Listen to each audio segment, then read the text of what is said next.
Ang lalaki, kapag yan ay tunay na nagmahal ng babae, marami kang mapapansin sa kanyang mga ginagawa na tunay na nagpaparamdam at nagpapahiwatig na mahal ka.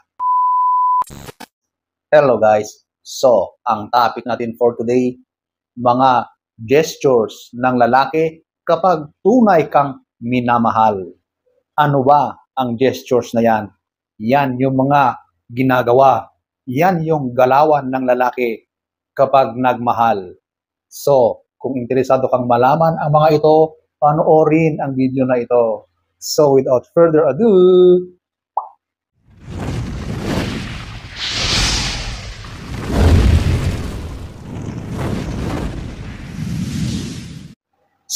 ating aalamin ang mga gestures na tunay kang minamahal ng lalaki. At number 1, ito, yung gusto niya na happy ka. Ang lalaki ay gumagawa ng mga paraan, mga bagay-bagay para maging masaya ang kanyang minamahal. Marami siyang ginagawa. Basta ang priority niya sa ngayon ay makita kang masaya. Ayaw niya na nakikita kang malungkot. So, he tries his very best.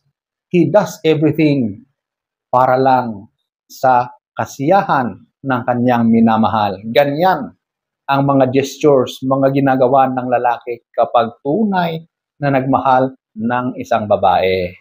Wala nang ibang tunay na magpapasaya sa lalaki na yan, kundi makita na masaya din ang kanyang minamahal na babae. So ayan po ang number 1. Number 2, his priority is to be with you. Kapag yan ang ginagawa ng lalaki sa'yo, sure ball na mahal kanyan.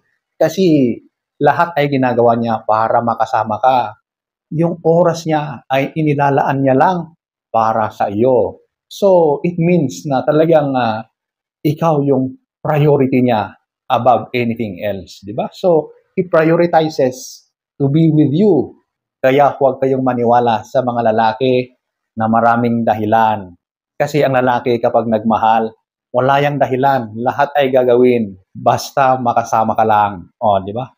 So, ayan po ang number 2. Number 3, ini-encourage ka na mag-take ng moves or take the lead. Ganyan ang lalaki. Kapag mahal na mahal ka niya, alam nyo, di ba, yung normal, yung nakasanayan ng lahat at yung traditional na relasyon, ang lalaki lagi ang gumagawa ng mga paraan para sa ikabubuti ng relasyon, di ba? Pero minsan, yung lalaki din, kapag mahal niya ang babae, ipinapakita niya na meron siyang tiwala sa iyo. So minsan ay hinahayaan niya na ikaw rin ay mag-step up kung ano man yung alam mong diskarte na mas nakakabuti sa inyong dalawa. Di ba? So, meron siyang tiwala. Di ba? Hindi lahat ay siya lang ang nagdi-decide. Kailangan din na nag-share kayo ng mga opinions, mga ideas na alam nyo na mas makakabuti sa inyong dalawa. So, kung yung lalaki ay hinahayaan niya na gawin yung mga alam mo na mabuti sa inyong dalawa, isang gesture yan na mahal ka ng lalaki.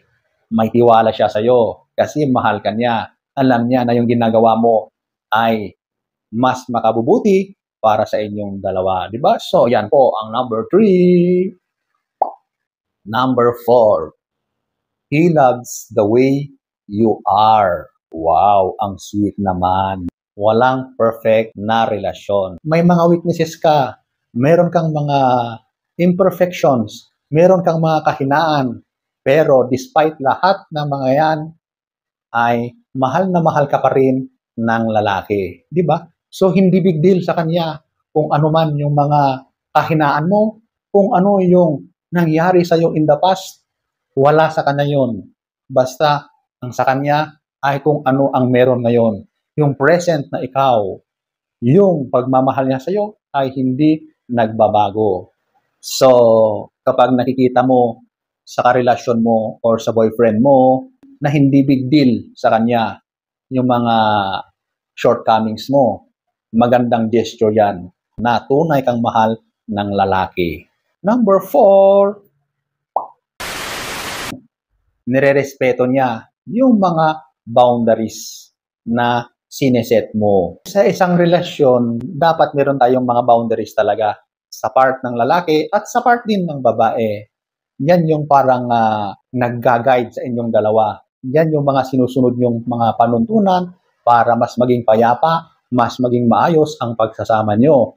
So yung mga boundaries na yan ay dapat nyong tuparin bilang magkarelasyon. So sa part ng lalaki, kapag sinusunod niya, nirerespeto niya yung mga sineset mo na boundaries, yung mga gestures na yan ay nagpapahiwatig na tunay kang minamahal ng lalaki na yan. So ayan po ang number 5. Number 6, ito yung gumagawa siya ng sacrifices. Gumagawa siya ng mga effort para sa kapakanan ng relasyon nyo. Example na lang, kapag may nangyari sa'yo, kapag nagkasakit ka, sasamahan ka, hindi ka niya iiwanan, magli-leave siya sa work niya para lang makasama ka. Diyan pa lang sa pagsama niya sa iyo, at your lowest point, ipinapakita niya na tunay kang minamahal ng lalaki na yan. Ang lalaki, kapag hindi ka mahal niyan, wapakels, wala siyang pakialam sa mga ganyan. So, sa mga sacrifices na ginagawa niya, tulad niyan na sinasamahan ka, it is a sign na tunay kang mahal ng lalaki. So, ayan po, ang number 6. Number 7, ito yung he does random things na alam niyang nagpapasaya sa iyo. So, ito yung mga bigla-bigla na lang siyang gumagawa ng mga bagay-bagay na alam niya magpapasaya sa iyo. Or minsan, sinurprise ka, binibigyan ka ng gift. Minsan, magugulat ka, biglang nandyan siya, pinapasyalan ka, or sinusundo ka sa bahay niyo or sa work mo. O, di ba? O kaya bigla na lang, tatawag yan sa oras na unexpected, di ba? Yan, yung mga maliliit na bagay na yan, yung mga little things na yan, mga gestures na tunay kang mahal ng lalaki, di ba?